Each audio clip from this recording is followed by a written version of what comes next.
All right, good evening, everyone, and welcome to Free.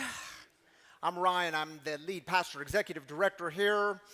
Carrie's off, her kids are at the, graduating high school age, college age, and she's off doing some college exploration this weekend. So Carrie's not with us, but I'm here, and it's really good to be with you all. Welcome to all of you joining us online. We're glad you're with us, glad you're part of this community. To give you a reminder, this is a community for addicts, loved ones of addicts, and spiritual refugees. And what we do here is break the silence of addiction while creating space for healing, recovery, and spiritual connection. And there's always one thing we don't do here. You can shout it out on the count of three. 1, 2, 3. We don't do shame. But here's a couple of things you might want to know that we do.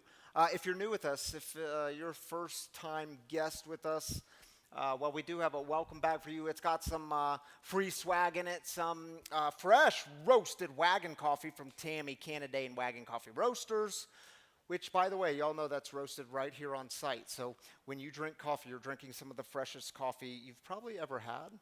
Yeah, that's good news. There's also a Connect card in there. If you want to fill out some information, you can do that online too. To receive the newsletter goes out weekly just to keep you in the loop with events and happenings here. So if you want to sign up and be a part of that, you can find that in the bag if you're new with us. Some things you need to know that are coming up. Okay, so we've announced this the last couple of weeks, Breaking the Cycle Family Group. Nancy Martin is leading this. She's the therapist just down this hallway. This kicks off tonight. So sorry, online people. I know this does not pertain to you, but in-person people, this is for family members and children or caregivers and children.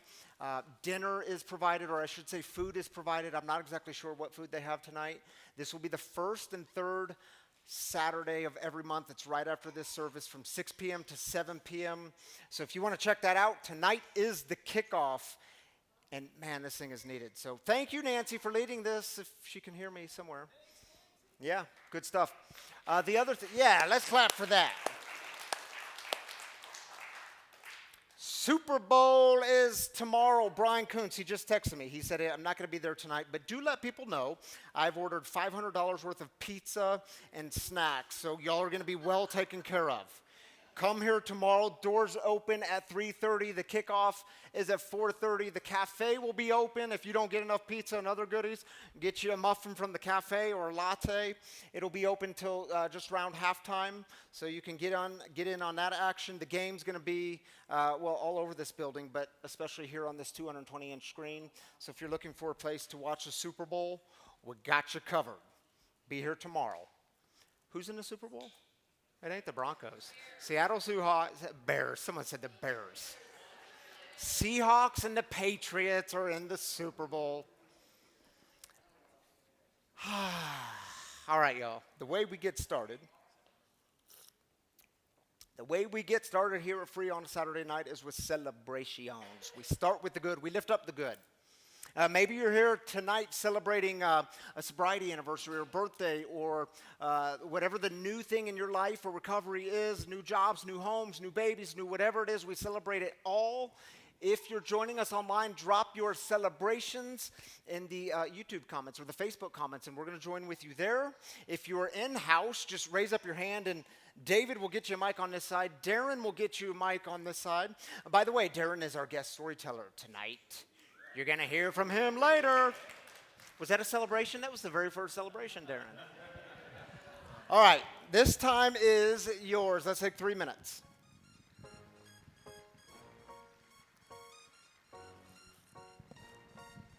Hello, everybody. My name is Brandon. I'm a recovering alcoholic and addict. I just got out of Harmony Rehab yesterday, so this is my first meeting. Yeah.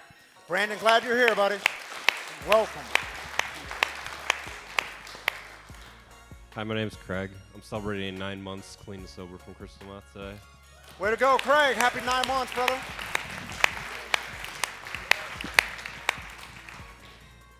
Hi, my name is Nina, alcoholic, and I'm just celebrating 6 months. All right, happy 6 months. Glad to have you here. Hi, everyone. My name's Eric, and I've been joining online for 6 months. And this is my first time here in person. And All right. We'll welcome that. I just want to share that I'm so thankful and grateful for this community. It's been really helpful online from a distance. Yeah. And it feels like home here, and I really am going to enjoy this, I know. So appreciate All you guys. right, Thank you man. so much. Welcome, buddy. Glad you're here. I'm Jim, and I'm an alcoholic. I haven't been here for a few weeks, but on January 18th, I celebrated 7 years of continuous sobriety. Way to go. Happy 7 years, Jim. Good stuff, buddy. I'm Ronnie. I'm a addict, 35 years. This is my first time here and first time I've been through recovery. All right. Welcome, Ronnie. Glad you're here, dude. I'm Lacey. I got a contingent job offer with Frontier Airlines on Monday, and I'm super excited for a new adventure. And I'd appreciate any prayer because I've got a lot of tests to pass to do this. All right, Lacey. Prayers coming your way. Good luck. My name is Colin. Earlier this week, through a combination of actually turning my will and my life over to my higher power and trauma treatment, I realized I am capable of unconditional, forever love. Yes. Yeah, we'll celebrate that, Colin.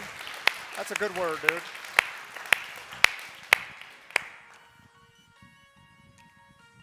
We got 30 seconds all the way in the back. Kind of all the way in the back. Hi, I'm Bree. My friend Owen next to me is celebrating 34 days of sobriety. All right, happy 34 days. It's good to have others celebrate us, isn't it? Feels good. Anyone else?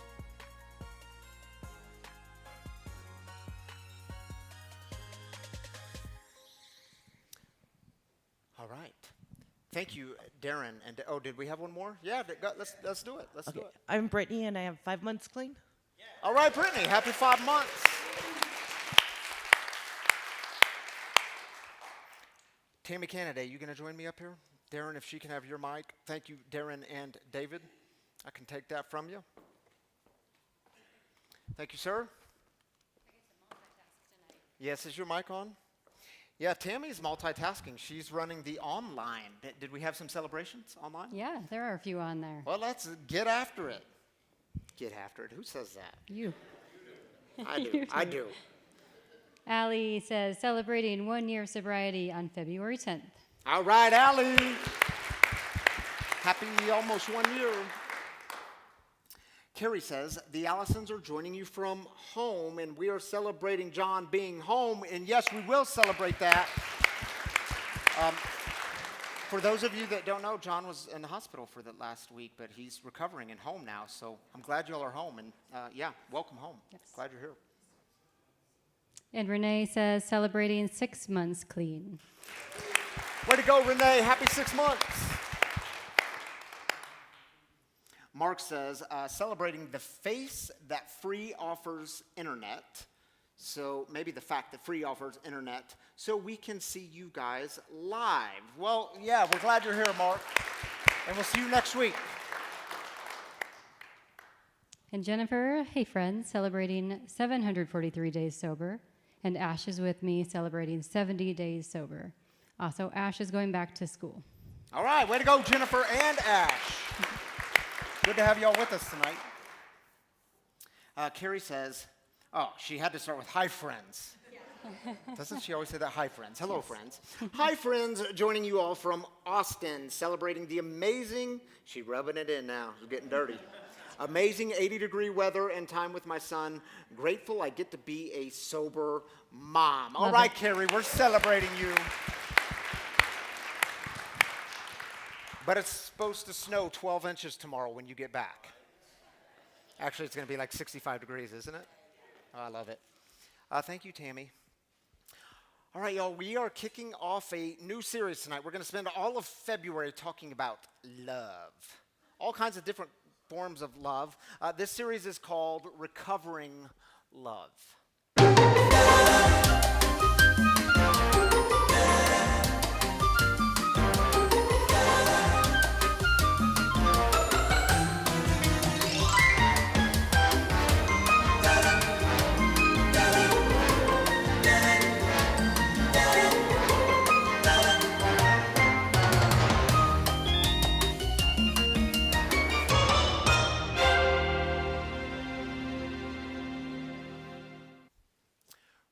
sharing love.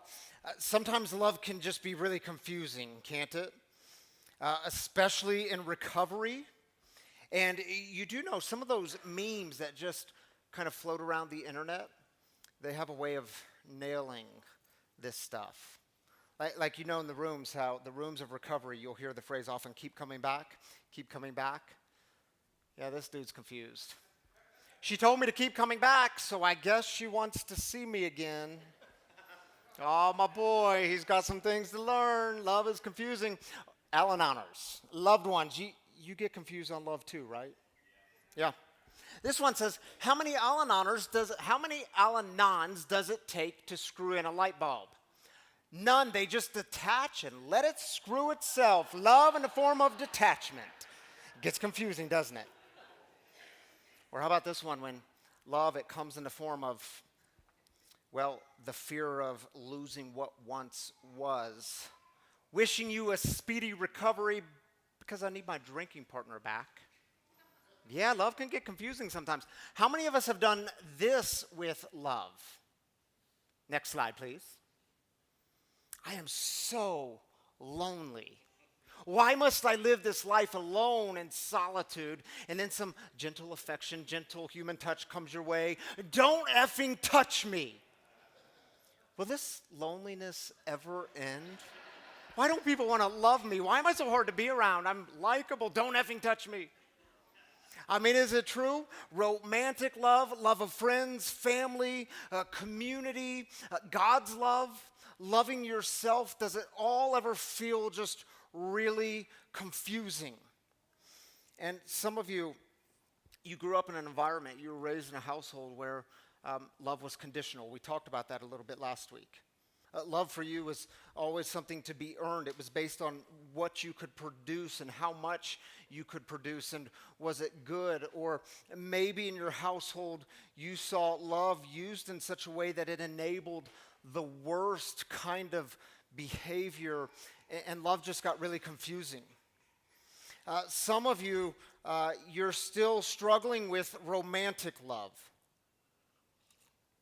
Yeah, because somewhere along the way, that relationship, it got too clingy, or it got too detached, or all the chaos left, the intensity left, the dramatics of the relationship left, and you immediately began asking the question, something must be wrong. There's no drama here, there's no chaos, something must be wrong. And maybe you're a little addicted to chaos, and you say, well, I've got to leave this relationship and go find another relationship. And love just keeps getting more confusing. And some of you, you still haven't figured out how to love yourself, because the truth is sometimes you hating you, it just feels safer. It saves you from more disappointment. Many of you have shared with me your journey of those religious negative experiences. I can't tell you how often I hear the story of, man, I just couldn't stomach to get up on another Sunday morning and go to another church and be told how bad I was and how much God was against me, and now even God's love, it's just a little confusing. And in active addiction, the subject of love got even more dicey. And then in recovery, it stayed just as dicey, and you are just trying to make sense of it all. And that's what this 4-week series is for, to help us make sense of this confusing topic called love. And let's start with this question. What if love is actually the thing that is blocking you from being free? What do you do when love gets in the way? Many of you know that when I was 18 years old, my brother, who was 3 years older than me, he was killed in a car accident. Directly related, directly affected from this brutal disease of addiction. He was the addict and alcoholic. And do you know, when I was 18 years old, I led a significant portion of his funeral. And do you know, at his funeral, and for many months after, people would say to me, Ryan, you're so strong. Ryan, you're just so strong, and look at you holding it all together. You're so strong. And I didn't realize at the time how harmful that message would be to me. In fact, I didn't know what to do with it. And I can tell you, in looking back, those were my people. They were my community. They did not intend to harm me. These people actually loved me. But the message was very clear to me. It was, Ryan, whatever you do right now, don't fall apart. They need strength. You better not fall apart, and you will earn love from them as long as you are the strong one, as long as you hold it all together. You'll earn love. And do you know, even walking into his funeral on that afternoon, in the church parking lot, there was a well-meaning church lady who was walking with us, and she opens up her purse and she grabs this pill bottle out of her purse, and she opens her hand and pours 2 pills into her hand, and then she offers them to me. Still to this day, I do not know what those pills were. I can tell you they were not aspirin. But she hands them to me. What do you think I did? I ate the pills. And she says, take these because these will help you hold it together in there. And the message was always so clear to me. Whatever you do, do not fall apart. They need strength, and you can get love from them as long as you are the strong one. The problem is, inside, I was completely falling apart. The problem was a drink came along, and the drink said to me, don't worry, I'm here to help. In fact, I'm going to make it better. All those things you don't like about yourself, all the feelings you don't know what to do with, I can help with that. But whatever you do, don't let people know that you are relying upon me. And the message was clear. Ryan, don't forget who you are. You are the strong one. You are the faithful one. You, look at you, the young man of God that you are. And I'm falling apart. And do you know, I silently lived in that shame of not being able to hold it together. I lived in that place for a decade. At the age of 30, I hit a bottom. And I decided to stop digging. And I admitted I was an alcoholic. I admitted that I needed help and I needed support. But you know, those old messages, man, they don't just go away. And I realized this message, it wasn't just when I was 18. It went all the way back to my childhood. And this old message, it had a way of creeping back up. Because do you know, some of my friends, and no, it was not the majority of them, but it was some of them, when I admitted this, they said to me, dude, are you sure? Are you sure you have a problem? I mean, are you sure you're an alcoholic? That sounds so serious. Maybe you just need to cut back a little. Or maybe you just need to take a break, and then you can come back and you'll be better then. And that message crept back up. That message says, dude, you are falling apart and they need strength, and you can keep earning their love as long as you can get a little bit more self-discipline in your life. And I can tell you, in looking back, and these people, they didn't intend to do me harm. They were my friends. They loved me, but I was falling apart. And what if love is actually the thing that is blocking you from being free? What do you do when love gets in the way? And then this other weird stuff happens, because then you actually get into recovery. And I don't know about you, but I was told, open your heart to these people. When you go to those meetings, open your heart to these people and let them in on your weaknesses. Share the weaknesses. Share what it was like. And this is somehow going to have a way of bringing about your healing. It's going to bring about a different solution. And then I was told, and when I got into recovery, of open your heart to God. In fact, turn your life and your will over to this God of your own understanding, and share with this God all the darkness inside of you, the darkest places in you. Share this stuff with God. And I'm thinking, yeah, it sounds good, but how do you do that? Because I thought I knew how to do that, but the story I've been living in for many years now says, whatever you do, don't do that. Don't share the darkness. If you share the darkness, they are going to bolt. They're going to leave. If you share the darkest places of you, they are going to be gone. You lose love. You lose safety. You lose approval. How do we do that? So there's a book. It's called The Four Loves. It's what this series is loosely based on. C.S. Lewis wrote this book, and he explores in this book the 4 different kinds of love that shape human life, and he's drawing largely on the classical Greek categories. And the 4 loves are very simple. We'll just breeze through them. We're going to cover one each week. So tonight is, of course, and these are Greek words, storge, which means affection. And then eros next week because it's Valentine's Day. So we're going to talk about romantic love. Then philia, which is friendship. And the 4th one is agape, which is charity love. And C.S. Lewis goes on to say that love is not a single emotion, and that love takes these distinct forms, and they each have their own beauties, but they also come with their own dangers. And tonight we're talking about that first one, storge, or affection. And here's the thing about affection. It's good and natural love. It's the kind of love that happens with the people you are in close proximity with. So it can be family members and friendships, even communities that you are a part of. It's the people you interact with on a very regular basis. You're around them on a regular basis. You didn't necessarily choose these people, but you happen to be around these people. And here's the thing about storge love, affection. It does not require you to have compatibility with the other people, the other person. You don't have to have shared ideals.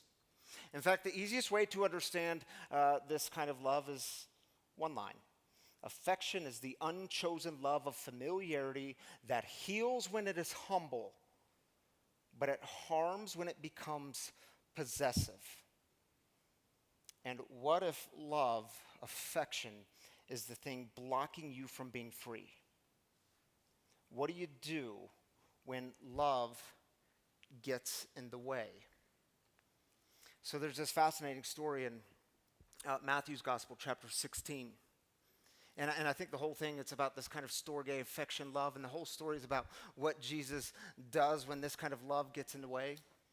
And the way chapter 16 goes, Jesus is hanging out with his friends. They're called disciples. These are people he's in close proximity with. He's been traveling with them, doing all sorts of cool things together.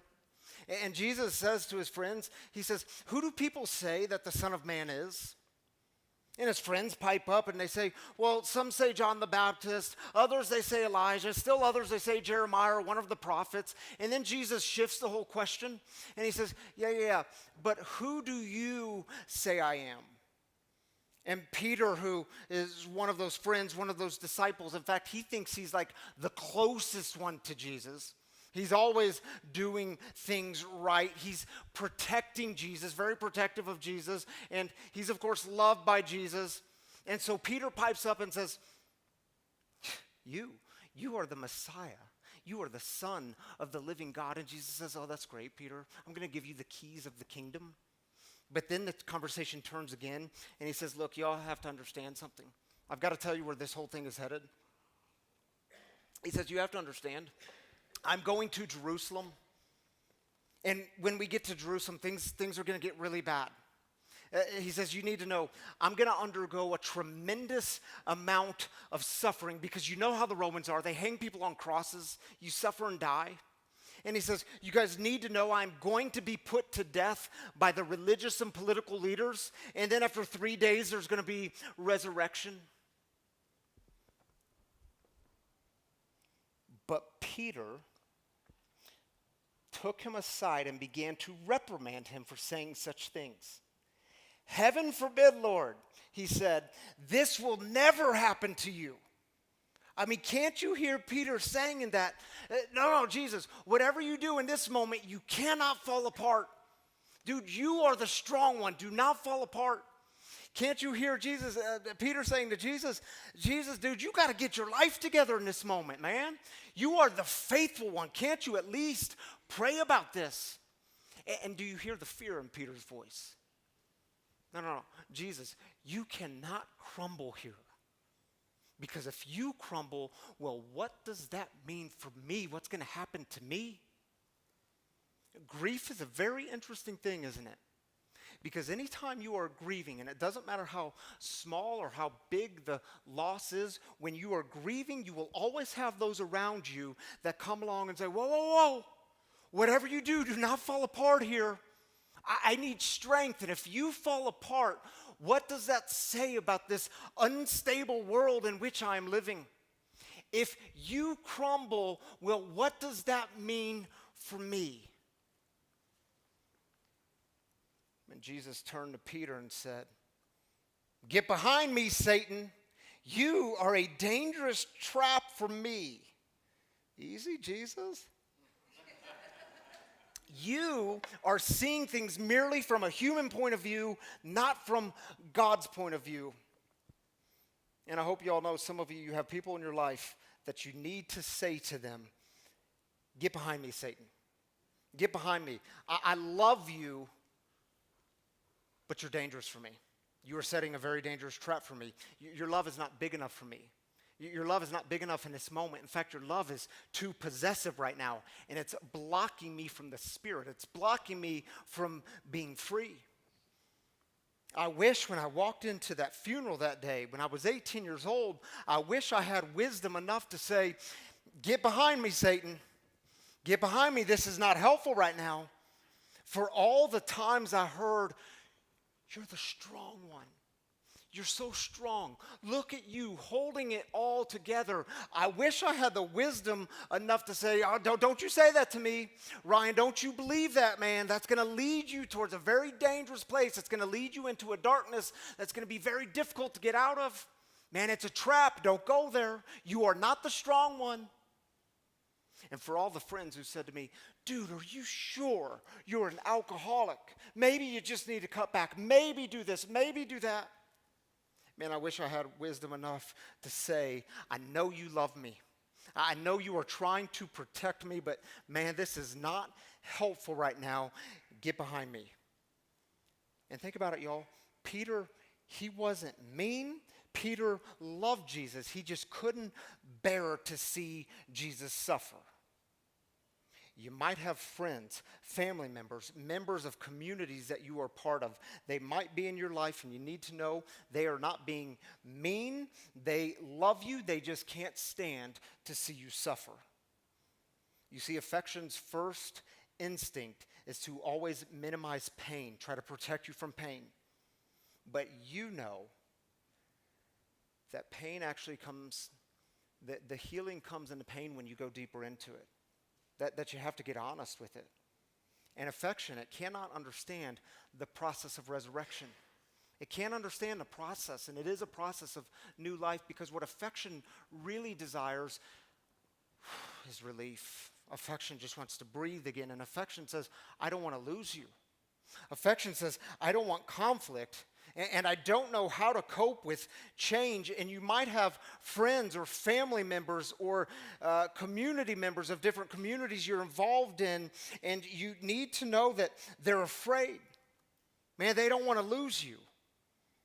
They don't know how to deal with change. Change is scary, even if the change is good, even if it's you getting into recovery. Some of them are going to be scared, and you might have to say to them, "Get behind me." Which isn't saying, "I hate you." It's not saying you're out of my life forever or you have nothing to do with me. It's saying, "Get behind me, because in this moment you cannot lead. You can't lead because this is my life we are dealing with here." Human affection always asks the question, how do we stay close? And no, it doesn't matter the cost. It doesn't matter how expensive it is. None of that matters. How do we stay close? And God's love asks a very different question, and that is, how do you become whole? You see, what if love is the thing blocking you from being free? What do you do when love gets in the way? And listen, y'all, I do get it. Love can be so confusing. It can try to control you. It can try to keep you sick. It can get in the way of you and God. It can get in the way of you and your healing. So the safest response to be, I would tell you, is to simply close the heart and just close that thing down, so they can't hurt you anymore. They can't get in the way anymore. However, in my experience, the answer to wounded affection is not a closed heart. It's a wiser and braver one. So what do you do when love gets in the way? Well, I would tell you from experience, and I get it's totally counterintuitive, you keep opening the heart. Let that thing expand. You keep opening the heart even when it's hard. And yes, I know you've been burned. I know you've been betrayed. I know you've been hurt. And everything up here will tell you, just close the heart. Just guard your heart against people and guard your heart against God and guard your heart against hope. But when you are living with an open heart, it doesn't mean you don't have boundaries. It doesn't mean you don't have judgment about things. It doesn't mean you are just roaming around the world with this naivety and unawareness. But when you live with an open heart, you're learning how to protect yourself in the appropriate ways, but not at the expense of the fullness of life. And to have the fullness of life, I do believe you have to open the heart. And what's it look like? What's it look like to live with an open heart? It might mean for you, you're going to say, one more time. One more time, I'm going to open my heart and I'm going to stay connected even after my disappointment. It might mean one more time, I'm going to open my heart and I'm going to choose community again, even after betrayal, even after relapse, even after getting burned. It might mean for you, you say, one more time.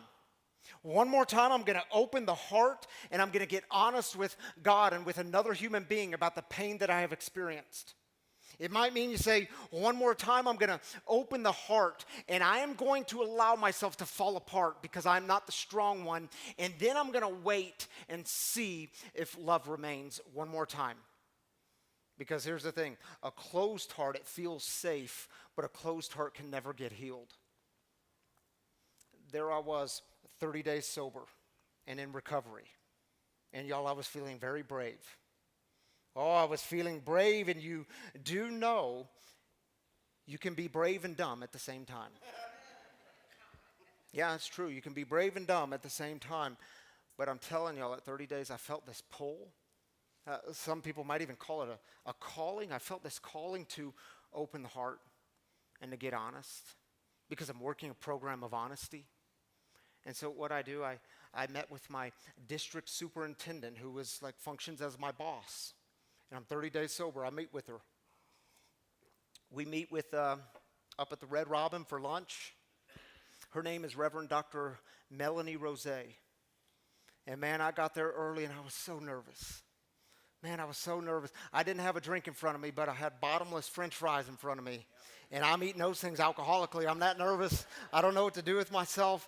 And y'all, I was in the last year of the ordination process, and that's like a 5-year-long process. And I'm in the last year, and everything up here told me, Ryan, dude, you don't have to do this, man. You don't have to get honest about this. You do not need to let her know this. In fact, my sponsor told me, you work an anonymous program. You don't have to tell anybody. And so I'm saying, I don't have to tell anybody. But I felt this polling to be honest. And I was really scared. And she gets there and she sits down and I begin to unload. And I told her I'm an alcoholic. And I'm 30 days sober. And I'm getting help. I'm getting support. And here's everything that's been ruined along the way. And here's what led me up to this point. And my mind is telling me, oh, you really did it, Ryan. Way to go, man. You just blew the ordination. Everything you worked for is going to be gone. Way to go, Ryan. Your career is now in jeopardy, and probably it's gone too. And do you know, I got sober in 2013, so this was February 2013. Sitting there at that Red Robin, man, I was met with the most healing kind of love and support. It was a kind of love that felt so undeserved in that moment. Because sometimes what love does is it comes along and it has a way of crumbling all those old stories that you live in. Because I was so sure I knew how this thing worked. Man, you're going to expose your darkness. You're going to open the heart, and she's going to turn on you. In fact, the whole system's going to turn on you, and you don't have to do this. And what do you do when love actually works, when it has a way of coming along and saying, watch this, everything you thought you know, everything you thought you knew about love, it's going to come crumbling down and something new is going to be built. And do you know what made me think of this story? It was just 2 weeks ago. In the mail, Tammy and I received at our home address. Now, Melanie, she's retired and I haven't seen her in a few years. At our home address, she sent us the kindest handwritten, who does that? Handwritten letter full of love and support, and she was recalling that moment back at Red Robin.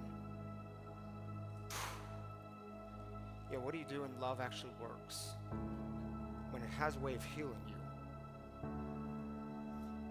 So maybe the best prayer you can offer tonight is a very simple one. God, help me open my heart. One more time.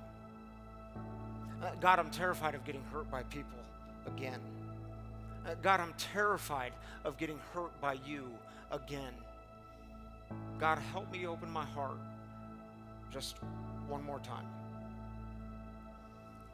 So I want to invite you into a moment of reflection. Maybe that's your prayer tonight. In fact, this altar, if you call it, or a stage, as some of you might call it, it's always open if you want to come and offer a prayer.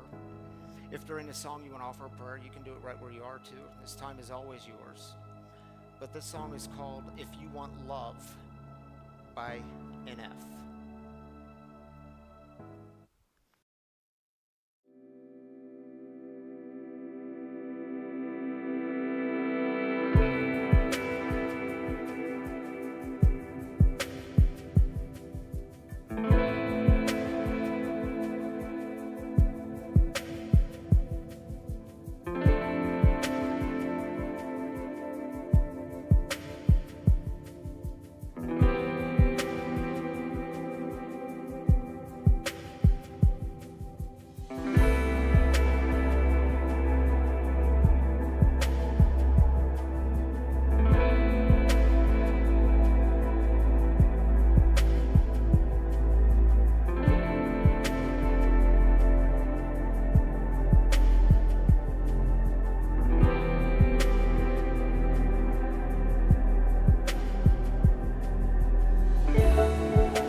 Colin, that's a good song, isn't it? It has a way of doing something, doesn't it? Yes, sir. Okay, we're going to talk later.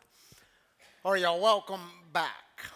If you're new with us, well, I should tell you that every single Saturday night from the very beginning of Free, we've had a guest storyteller joining us up in the living room to share some of their experience, strength, and hope related to the topic at hand. And tonight, I'm really excited for you to meet, well, many of you know Darren. He was just passing around a mic, but a dear friend and brother of mine. Here's what we're going to talk about. Darren's been sober for just over 3 years now. But there's this myth out there. I think it's a myth. Y'all can tell me if I'm wrong. That men, we don't really open our hearts. That's a woman thing. No, that's BS. We've got to open our hearts too. And Darren's going to come and share a little bit about what that journey has looked like, a little bit about how love formed him along the way, the narratives of love, the harm and the good, and then what does it look like to open the heart in order to get to healing. Help me welcome my friend Darren Blackford, ladies and gentlemen.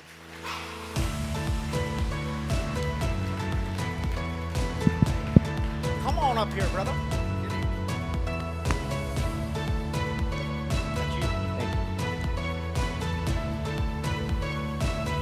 Darren, I thought you might wear a vest. I thought about it. But you wore holy jeans. I just came from work. Oh. So I was laying under a truck before I got here. Oh, this sounds pretty serious. Okay, Darren, let's jump into things, dude. So I think it's always helpful to get just a little bit of the backstory, the 2-minute version of, I don't know, the worst day, like what it looked like, what brought you to the doorstep of recovery. Oh, can you sit in the middle of the couch? Because I think our cameras, you're online. Because they want to put me thousands online. of people. They want more Yeah, of you. that's just great. Yes. And hold the mic up to your mouth so they can hear you. Hi, friends. So born here in Denver, raised on a little farm out in Brighton. Growing up was pretty dicey. I had an alcoholic father that was abusive, and I guess when it comes to drinking, I was shown at an early age peppermint schnapps and some beer, and that kind of morphed into my teenage years, partying through high school, and before I knew it, it was drinking every day, going to work, and turned into a 30-year drinking career. I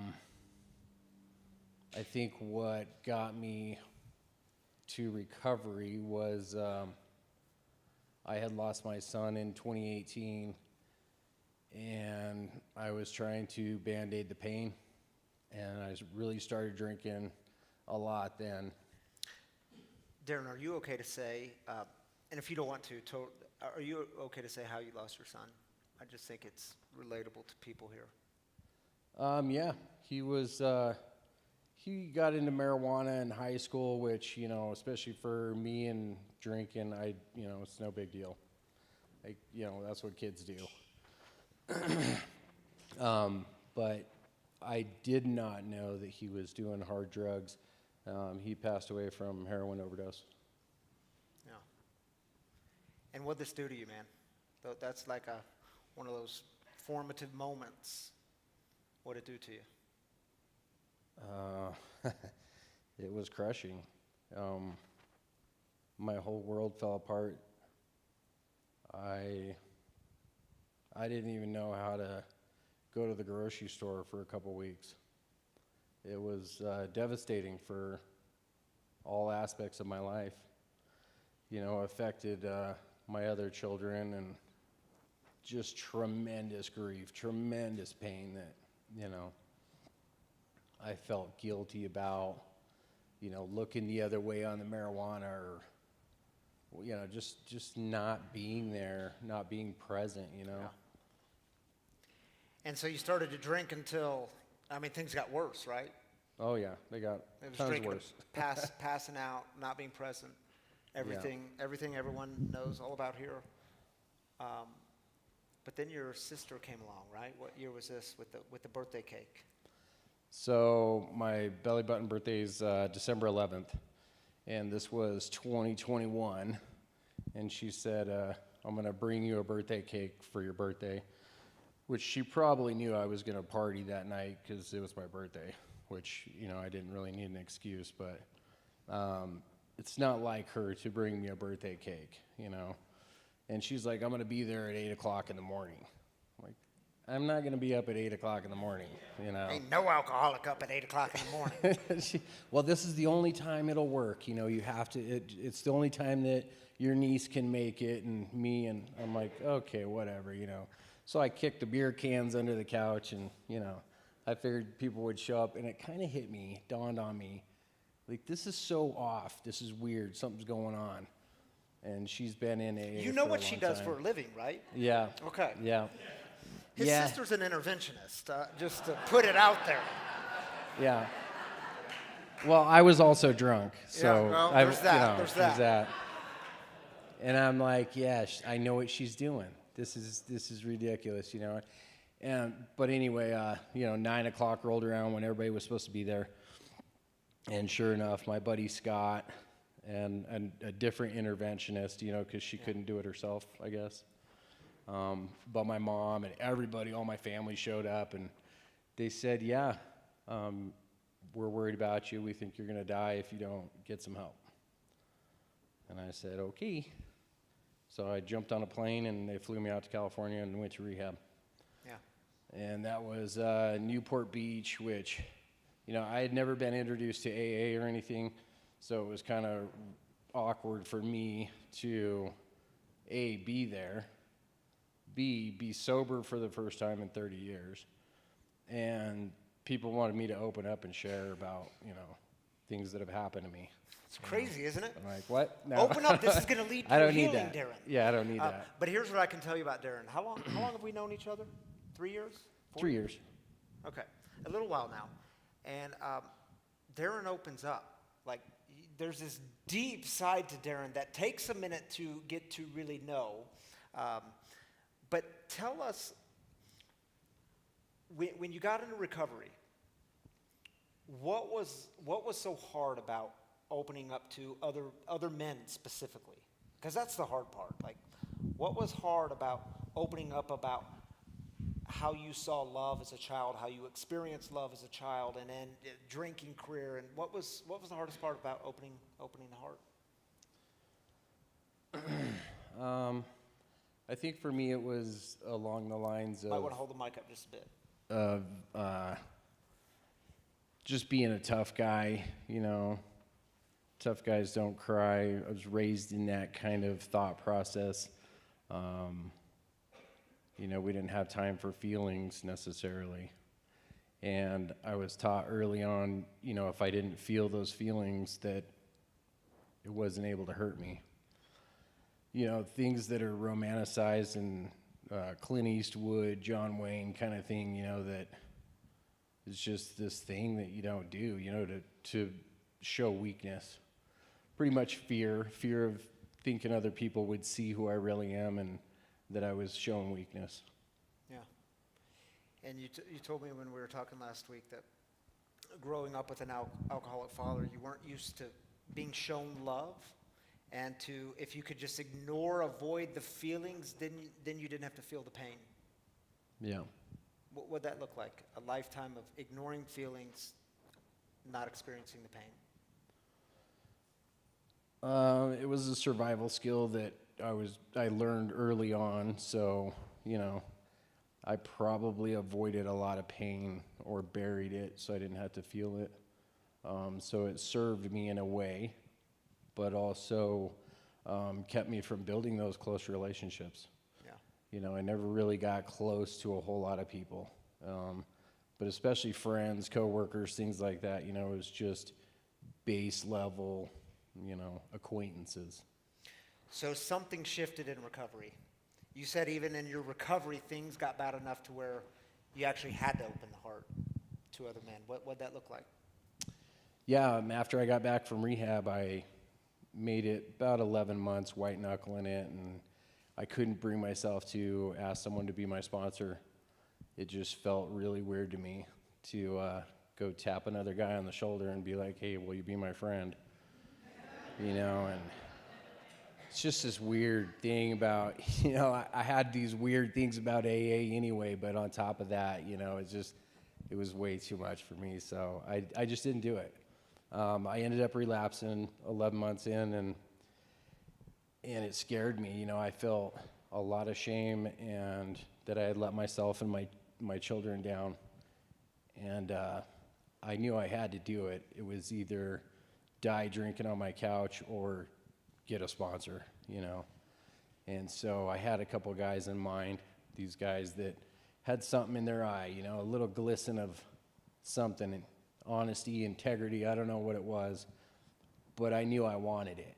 And I knew that that was probably the answer that was going to save my life. And so I went and asked a guy to be my sponsor out of desperation, you know. I knew I either had to choose the path of connection or stay holed up and, you know, not getting hurt. Yeah. So I had the great honor of officiating your wedding. Kira and Darren got married last summer. Was it last summer? I believe so. Last fall? September? Nah, dude, wrong answer, man. You need to come next week to hear about romantic love, Darren. The date you got married is September 19th? September. We're just going to go with last September. You got married last September. 3rd. It's just because he's nervous. You know? I didn't think you were going to ask me that. I know, dude. I would have studied or asked AI. Dude, it's you got a heads up for the next service. But my real question was not your wedding date, but what has marriage taught you about vulnerability? What's Kiera taught you about vulnerability? You can say whatever you want, man. This is yours. You know, it's hard to change, and it's hard to learn new things. It's not easy for me. You know, she shows up in all the great ways, and I think a good thing that I've learned from her is, you know, vulnerability is not weakness. It's our most accurate measurement of bravery. And I think, I mean, she's shown up more than anybody in my life, you know, and to teach me how to break out of my shell and just be open. And I got one more question for you, Darren. What part of opening the heart, I think, especially for people coming into recovery, it's about finding new images, a new conception of God. How'd that look for you? Or we could ask it in the present. How's it looking for you? It looks a lot different than the way I was raised. I went to a Baptist church with my mom. My dad was an alcoholic, and my mom was like the pillar of the church, you know. So we had the best of both worlds. I was there every Wednesday, every Sunday morning, every Sunday night, every Bible school. You know, I was like fire and brimstone, and here's what God is, you know, and it was the glowing robe Jesus, you know. And I kind of took that with me throughout my adulthood, and once I got a sponsor to start working with him, he had me write out like what my higher power is and how I wanted my higher power to be, not what I believed in the past. And so a lot of those things that were like, you know, if you do these bad things, you're a bad person or you're going to go to hell. You know, I knew that I didn't want my higher power to be that way, so I just didn't write it in there. And that changed a lot of my conception that my higher power could be who I wanted it to be. Yeah. Yeah, and the pushback on that is always from a certain sect of religious people is, oh, you just want God, whoever you want God to be. And I always say, no. If we have this basic understanding that God is love, then that changes the whole thing. that changes, you told me it's less authoritarian and more loving connection, and safety had to be there, and you had to throw those old concepts away. If you start with the basic premise that God is love, it changes the whole thing. Yeah, it works for me. Yeah. So that's what I would tell them. All right, in closing, man, for the one who's barely hanging on, for the one who's maybe they're even in recovery, maybe they ain't picked up a drink or a drug, or they're a loved one, and whatever relapse looks like for the loved one, maybe they're in recovery, but the heart is still closed. What do you say to them? I would say, go reach out. There's plenty of people out there that know vulnerability. They know feelings way more than I do. I don't even know how to define most of them. It's true. But these people in these rooms, they can love you more than you think you're worth, And for me, that's what changed a lot of stuff for me, wanting to go to these rooms. It wasn't like a sentence. It wasn't like I had to. It wasn't rehab. I wasn't embarrassed about it. I wanted to go. I want to go every Saturday. I go to a men's group, and I want to go there just to see my buddies, these people that love me. And, it took me seeing that in the rooms to make me want to keep coming back and tap someone on the shoulder. And I think for the new person out there, get the courage up, reach out, tap someone on the shoulder, and, see what comes of it. I mean, the worst that they could say is no, or you could trade them in for someone better anyway, so. Thanks, dude, for sharing your story. Darren Blackford, ladies and gentlemen. You good man, babe. You want to pass that mic around? All right, David, can I give you this mic again?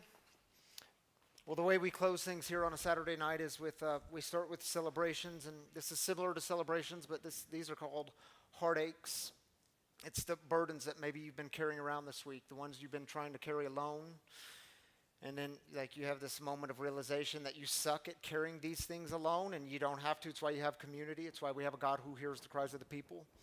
So that's what this 3 minutes is for. If you need some prayer, some encouragement, some lifting up, the first step is always putting words to the thing. So Darren has a mic on this side. David has a mic on this side. If you're joining us online, drop your heartaches in the YouTube comments or the Facebook comments. We're going to join with you there. We take 3 minutes for this, and this time is yours.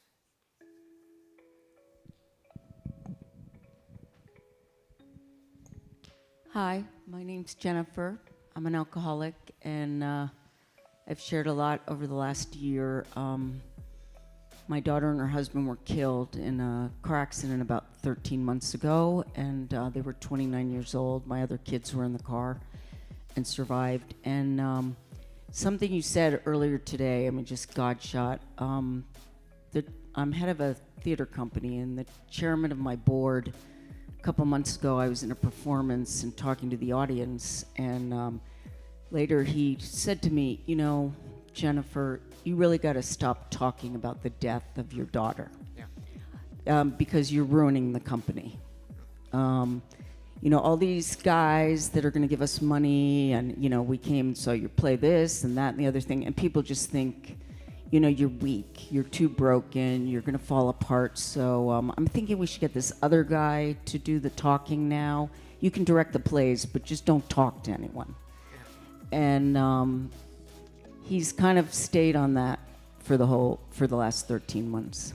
Yeah. And I posted something about it on Facebook or something, and I got hundreds of responses telling me the opposite. Yep. Which is, you have no idea how much your honesty and pain has helped other people. And I'll end with this. My son is visiting me from LA, and he told me the other day, the thing I'm most proud of in my life about you, Mom, is that you're so open about your addiction. Yeah.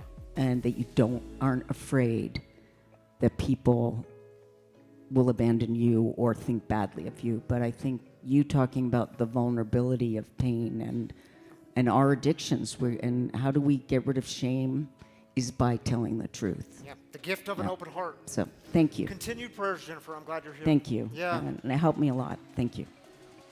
Hi, I'm Abby, and last week I was talking about how I'm in a depressive episode, and I'm still in it, and I just have like a heavy heart right now. So if I can have prayers for that, that'd be great. Abby, continued prayers for you. And we're so glad you're here. And open up. Continued prayers.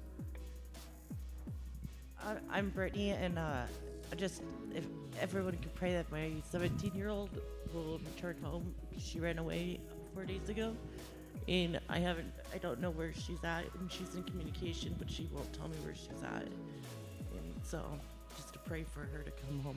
Yeah. Prayers for her and for you. Glad you're here.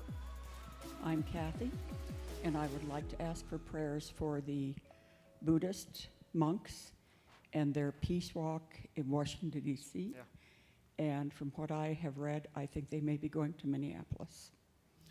Prayers So for the Buddhists, lifting them up in their walks for peace. Thank you for that, Kathy. Did we have anyone else?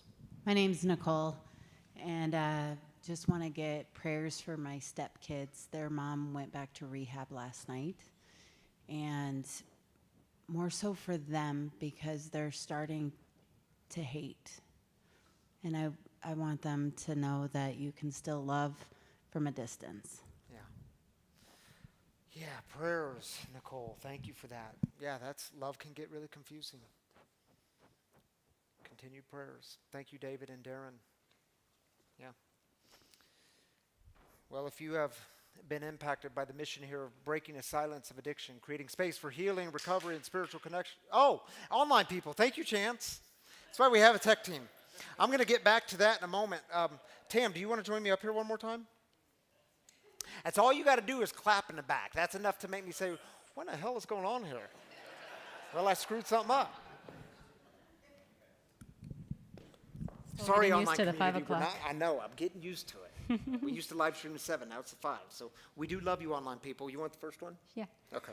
My friend Lori, prayers for my friend's nephew, Yakov.